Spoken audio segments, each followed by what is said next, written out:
Hello, everyone. John for Western Maine Defensive Tactics.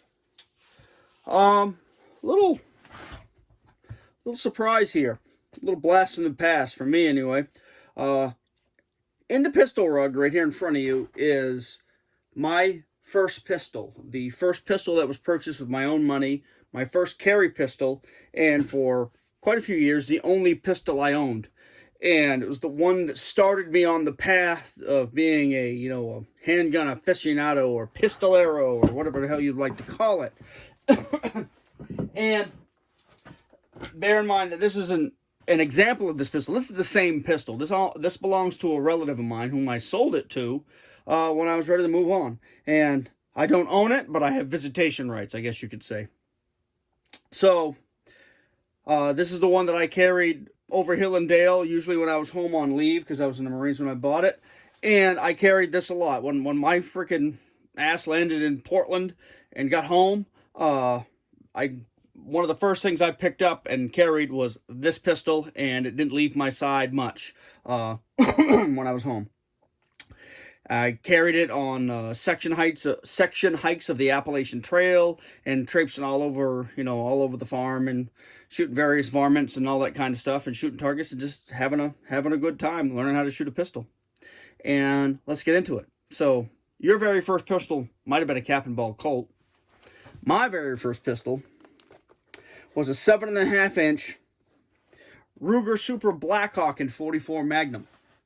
And guys, even to this day, this is one hell of a pistol. And I love this gun. And you know what? My family loves this gun. I have people that aren't shooters in my family who really like this gun. And there are a lot of people saying, well, geez, a single action revolver isn't a viable tool for self-defense. A .44 Magnum is overpowered, blah, blah, blah. All this other crap that, frankly, is based on misconceptions and lack of experience. I'm not saying I'm an expert at anything, but that's still a capable pistol, because I know this pistol up one side and down the other. I owned it for years, of course. So what is really good about this pistol is you've got a very capable caliber. You have a really good sight radius. You have an excellent trigger pull. This is one that you could reach out and touch something with when you need to. And if you ever read any Elmer Keith, you know what I'm talking about. So what this pistol taught me was well, first of all, one of the biggest things that I drew from this was my love of an unfluted cylinder. To me, an unfluted revolver cylinder is all business. You don't need any of these sissified, fancy flutes that reduce weight. You want the cylinder rock solid and as strong as it can be. And to me, that's the manufacturer making that cylinder as strong as it can be. Is .44 Magnum an overkill? Overkill for some things? Sure it is. But at the same time, just because a .44 Magnum has a lot of power doesn't mean you always have to shoot rounds that are that powerful. And I'm going to probably do another video specifically on .44 Magnum, because I've got a ton to say about it. And they also says, oh, you can also shoot .44 Special. There's still people out there with that little bit of information think that they've discovered something new. What I am saying is, every time you touch it off, you don't have to have a full power, balls out, teeth rattling around. .44 Magnum at a relatively mild velocity and mild recoil outperforms most auto pistols handily.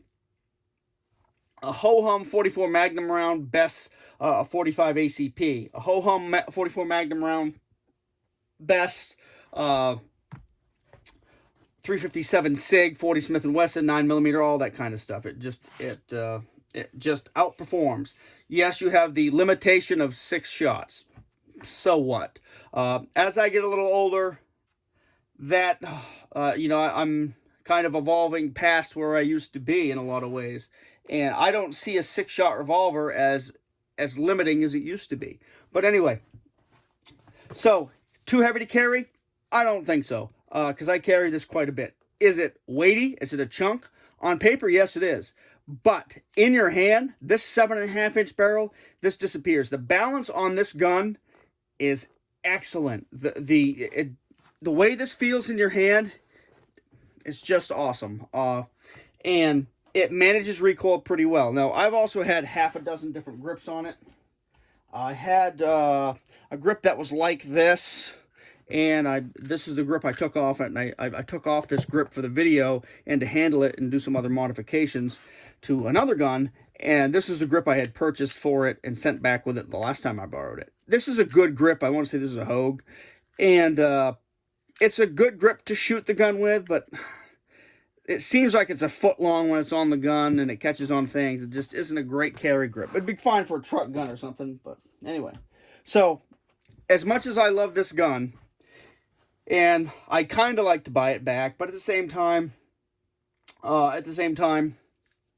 now the person that has this cherishes it, and like I said, I have visitation rights. I did replace this because, believe it or not, for several years in my life, I did not own a .44 Magnum handgun. So, a few years ago, back before, or as inflation set in, I had a little savings, and I decided, well, there's a couple of guns that I really wanted for a long, long time, and I'm going to have them before the value of our dollar starts completely disappearing. So I bought this. This is a 4 5/8 barrel .44 Magnum Ruger Super Blackhawk in stainless steel, obviously. This is kind of I was introduced to this model by a friend of mine, and that had one many, many years ago when we were staying up at my camp, and every night we'd shoot anywhere from 150 to 300 rounds of .44 Magnum, and then I'd reload it the next day or the next night. We'd do it again. We did this several nights a week for the entire summer. So we ended up shooting thousands of rounds of .44 Magnum, and I got a lot of practice reloading it with various bullets.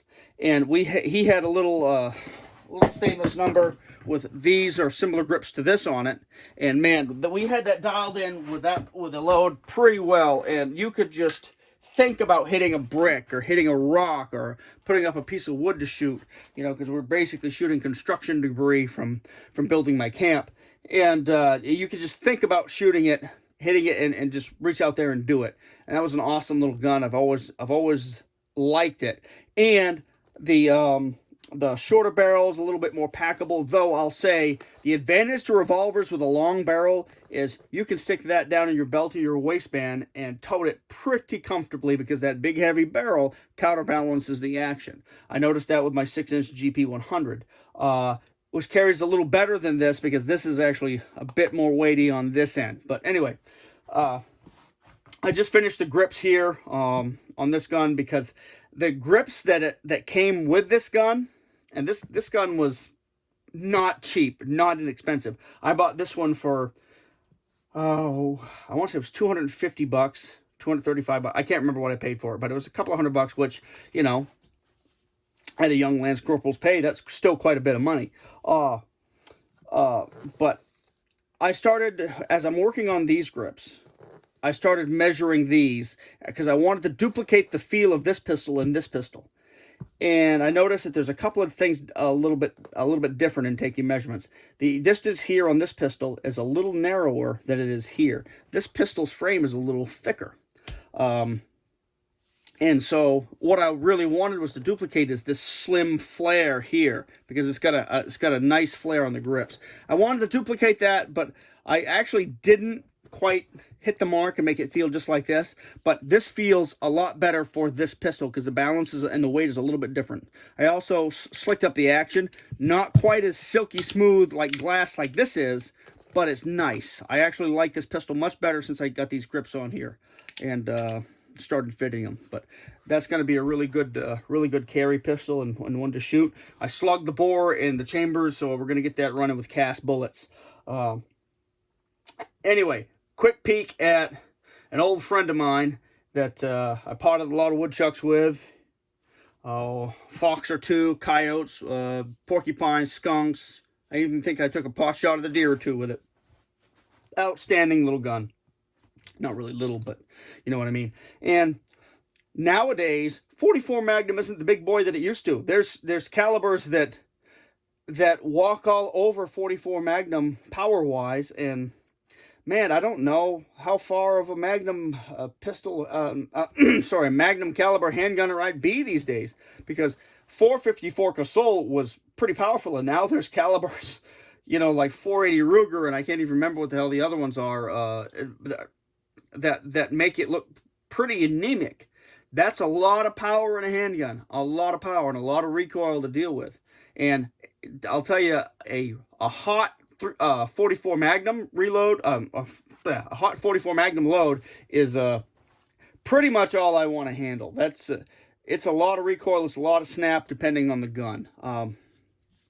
Anyway, 44 Magnum, very, very practical caliber, does a lot of things. It's great out of a carbine as well.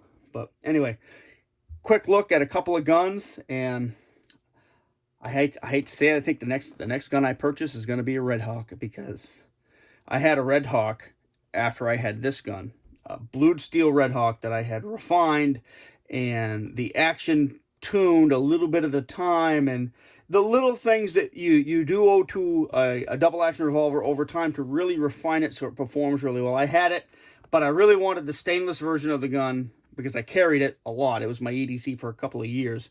And I decided in my youth that I really needed the stainless, so I sold the blue. And I thought I'd buy a stainless one, but the stainless ones were, geez, those were $700 at the time. This was a few years ago. And $700 is a lot of money. I wish I paid $700 for this, I'll tell you that. And if I could go back to those days, it's for $700, I'd buy 3 Red Hawks. But anyway, maybe a Red Hawk is in my future if I can find one and if I can afford it. But I still am a huge advocate of revolvers, and particularly the larger calibers that people plan to reload for, because once you do that, once you cut your ties and your dependency on factory ammunition, the world opens up for you quite a lot with revolvers, more so than it does with automatic pistols. And I haven't abandoned automatic pistols yet, but that day may be coming, honestly. Anyway, I hope you enjoyed taking a look at this, because this is one of the finest revolvers I've ever shot, and I've shot a good amount of really, really high-end stuff that I was able to borrow or just shoot. But there's some carry wear on the old girl, but she's been taken pretty good care of. I've cold blued a couple of things on it. And I want to point out also that this pistol rug is also the one I bought back in... This might even be the one this gun came in, because it was a used gun when I bought it. And this is the one that when I stored it or left it with somebody else, or I put it in my truck and it wasn't in a holster, it rode in that rug. And this gun's had, several thousand rounds through it, because I got this back before I reloaded 44 Magnum. But this gun will very likely never see a factory round. And I have several guns like that. Anyway, thought you might enjoy that, and I might revisit a couple other old carry pistols too. And most of them I don't own, but a few of them I still have kicking around. Anyway, guys, the single action revolver is still a very, very capable little machine, and I think you need to get to know it before you dismiss it. Oh, one more thing I'll point out. I recently did a couple videos involving the 1860 Army cap and ball revolver, which kind of got my juices flowing for the single action revolvers again. And one thing I noticed with this gun, the grip has a similar feel, a familiar feel, because it's very similar in profile to the Super Blackhawk up here. The grip is a little longer in length, but the feel is very similar, which is why I like the feel of this pistol so well, because my brain goes back to this gun and says, oh yes, we love this. However, you Ruger revolver grip experts will be able to tell me the difference between these two, because I've researched a little bit on my own, and there's quite a few differences, and neither of these frames are marked. This seems to be I think they call it the long Dragoon or the long Blackhawk, because this is a little bit longer than a standard Blackhawk grip. And I got shopping for grips before I built these, before I made those. And I got looking around at what the prices were and said, geez, for that price, I'm just going to make my own. So, and these grips are a little bit long on this gun, because I figured, well, I would try these grips on this pistol, and they didn't fit. So that's kind of led me to thinking about how these grips fit my hand and why I liked them so much, and how they were similar to this, and how I want them to feel on this. These are a bit chunky, but nothing like the chunky, basically 2x4s that come on the side of that when it's new. If there's one thing that I'm a bit disappointed with my purchase is the grips that come on the new Ruger revolvers. I should have taken them. I should have brought the. I have them on my Ruger Old Army. I should have brought that down to show you. But they are almost a 1/4 inch proud from the frame. It seems like they just cut a plow shape from a couple of boards and slapped them on the side of the gun, put a screw in them, and said, "Okay, there's your grips, boy." You know, which, you know, for a gun that is retailing for, you know, in the $900 to $1,000 range, you think you'd get some good grips for it, but it doesn't matter. It just goes to show when you get good grips on a pistol, they really change the handling and the feel of the pistol, and your desire to carry it. I wanted the feel of this gun, but I got a really good feel for this gun, and this gun hasn't left my hand since last night when I finished these about like 1 o'clock in the morning. Also notice I got a little Starline bling on there. Cost me a couple of pieces of new brass, but I think it's kind of cool, and it's a nice touch because that's my preferred fodder for just about any gun. All right, guys, a little stroll down memory lane, a little discussion of single action revolvers, but we'll get into 44 Magnum again. All right, guys, see ya.